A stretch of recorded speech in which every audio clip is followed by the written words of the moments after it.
کو لائک کر کے آگے شیئر ضرور کر دینا۔ کریمہ کی جو تلاوت کی گئی اس میں اللہ رب العزت نے علم کی اہمیت کو اجاگر فرمایا اور اپنے محبوب صلی اللہ علیہ وآلہ وسلم سے فرمایا قل، تم فرماؤ اے محبوب آپ فرمائیں، هل يستوي الذين يعلمون والذين لا يعلمون، ان پڑھ لوگ اور پڑھے لکھے لوگ کیا دونوں برابر ہو جائیں گے؟ یعنی پڑھے لکھے اور ان پڑھ دونوں برابر نہیں ہو سکتے، علم والے اور بغیر علم والے، جاننے والے اور نہ جاننے والے دونوں برابر نہیں ہو سکتے۔ اسلام تنہا وہ مذہب ہے جس نے ہر جگہ برابری کا تصور قائم کیا ہے۔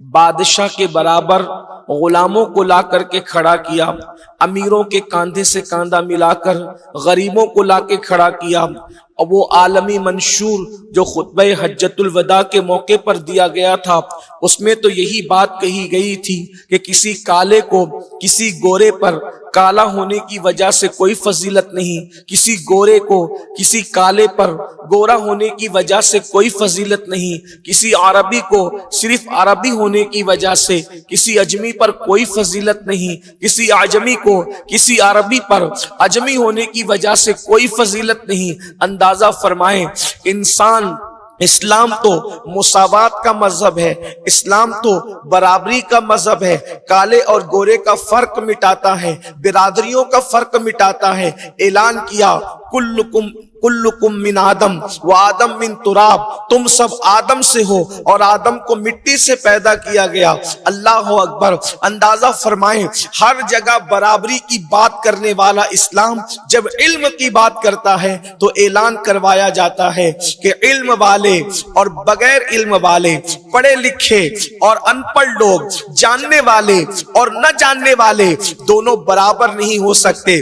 یہ برابری کا تصور ہر جگہ دیا جا رہا ہے، لیکن دو مقام پر ارشاد فرمایا گیا کہ برابری نہیں ہے۔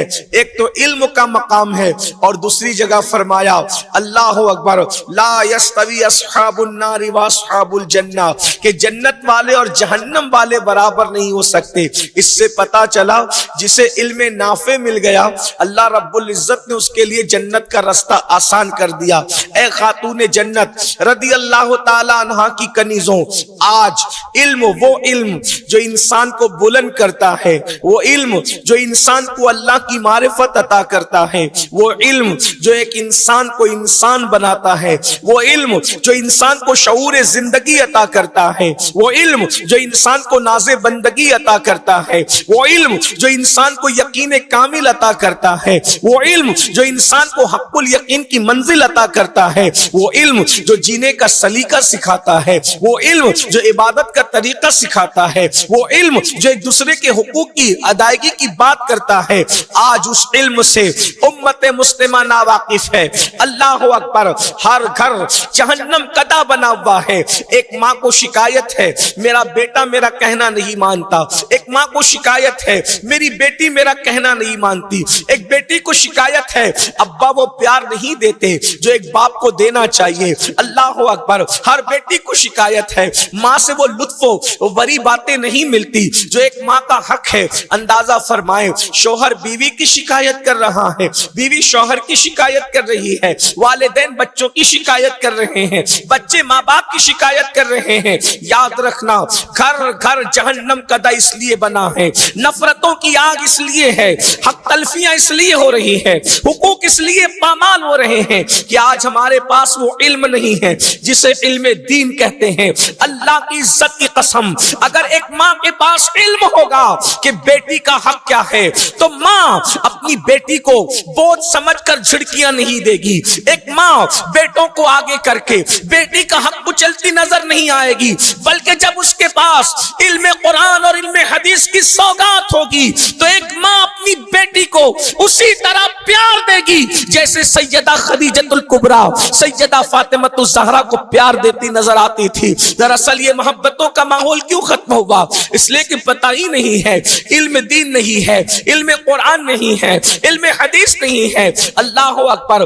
آج اگر بیٹیوں کو بوجھ سمجھا جا رہا ہے علم نہ ہونے کی وجہ سے، شوہر بیوی کا حق ادا نہیں کر رہا ہے علم نہ ہونے کی وجہ سے، بیوی شوہر کے حقوق کی ادائیگی نہیں کر پا رہی ہے علم نہ ہونے کی وجہ سے. بلکہ یہ بھی کہہ دوں، اگر آج کل کی بچیاں اپنی آبرو کا تحفظ نہیں کر پا رہی ہے کہیں نہ کہیں علم کی کمی کی وجہ سے، آج ضرورت اس بات کی ہے ہمیں علم حاصل کرنا ہوگا.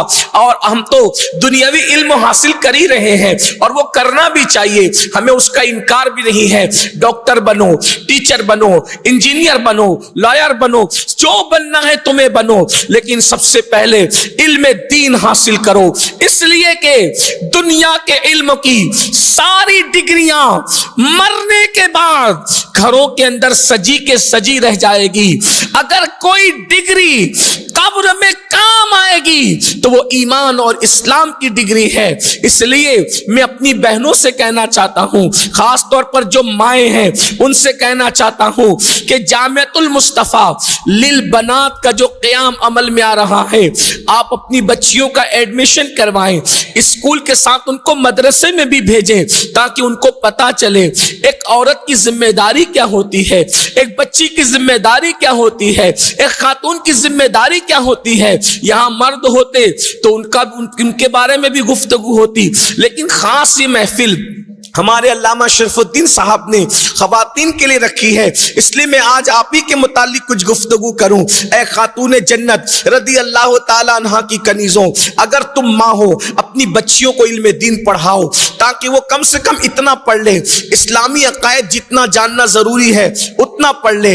ایک زندگی گزارنے کے لیے غسل کا فرض ہوتا ہے اور غسل کے فرائض کیا ہیں، اور اسی طریقے سے وضو کس طرح کیا جاتا ہے، نماز کیسے پڑھی جاتی ہے، شوہر کے حقوق کیا ہے، انداز زندگی کیا ہے، مرنے کے بعد کے حوالے سے ہمارے نظریات کیا ہونے چاہیے، عقائد صحیحہ کیا ہے، ضروریات دین کیا ہے، ضروریات اہل سنت کیا ہے، یہ ساری چیزوں کا علم آپ کی بچیوں کو ہونا چاہیے. اللہ اکبر. یاد رکھیں آج تو لوگوں کا حال یہ ہے، اور اگر بچیاں موجود ہیں تو میری بھی ان سے گزارش ہے، بہنوں آپ نے بہت کچھ پڑھ لیا ہے، آپ نے کھانا بنانا سیکھ لیا ہے، آپ نے کپڑے دھلنے سیکھ لیے ہیں، آپ نے گھر کا کام کاج سیکھ لیا ہے، لیکن میری بہن یاد رکھنا پوری زندگی تم جنہیں کھلاتی پلاتی رہو گی کھانا بنا کر، جس دن مر جاؤ گی تمہارے منہ پر مٹی ڈال کر کے جب یہ لوگ لوٹیں گے تو کوئی تمہاری مغفرت کی دعا کرنے والا تک نہ ہوگا.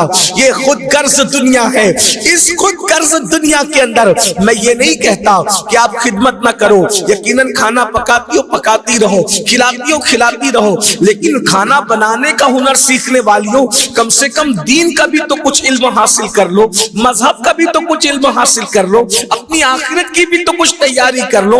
تقریباً 99% عورتیں ایسی ہیں جن کو دین پتا نہیں ہے، جن کو مذہب پتا نہیں ہے، جن کو اسلام پتا نہیں ہے. اور یاد رکھنا بچیوں کا علم حاصل کرنا خاص طور پر علم دین بے پناہ ضروری ہے، اس لیے کہ کسی مفکر نے کہا تھا کہ مرد نے پڑھا، فرد نے پڑھا، عورت نے پڑھا، پورے معاشرے نے پڑھا. ایک اور مفکر کہتا ہے اگر باپ دین جانتا ہوگا تو دین گھر تک رہتا ہے، اور اگر ماں دین جانتی ہوگی تو دین نسلوں میں منتقل ہوتا ہے.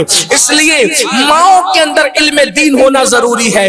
بلکہ بڑی ذمہ داری سے عرض کروں، اگر اللہ اکبر حضرت مسعود کو کوئی فرید الدین بنا رہا ہے تو ان کی امی بنا رہی ہے. اگر محمد احمد کو کوئی نظام الدین محبوب الہی بنا رہا ہے اس کے پیچھے ان کی ماں کی تربیت ہے. اگر عبد القادر جیلانی غوثیت کبریٰ کے منصب پر فائز ہو رہے ہیں اور غوث اعظم کہلا رہے ہیں اس کے پیچھے ان کی امی کی تربیت کا نتیجہ ہے. اے خاتون جنت کی کنیزوں، دین حاصل کرو تاکہ تمہاری گود سے ہی دین منتقل ہو.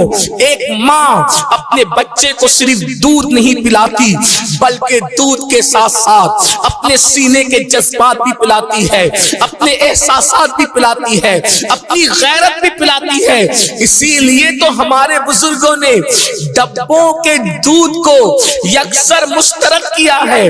اگر عذر شرعی نہ ہو تو مائیں اپنے بچوں کو جانور اور ڈبوں کا دودھ پلانے سے پرہیز کرے، اپنے سینے کا دودھ پلائے، اس لیے کہ ڈبوں کے دودھ سے پیٹ تو بھر سکتا ہے لیکن عشق رسول کے احساسات کیسے پیدا ہو سکتے ہیں، جذبات کیسے پیدا ہو سکتے ہیں، غیرت و حمیت کیسے پیدا ہو سکتی ہے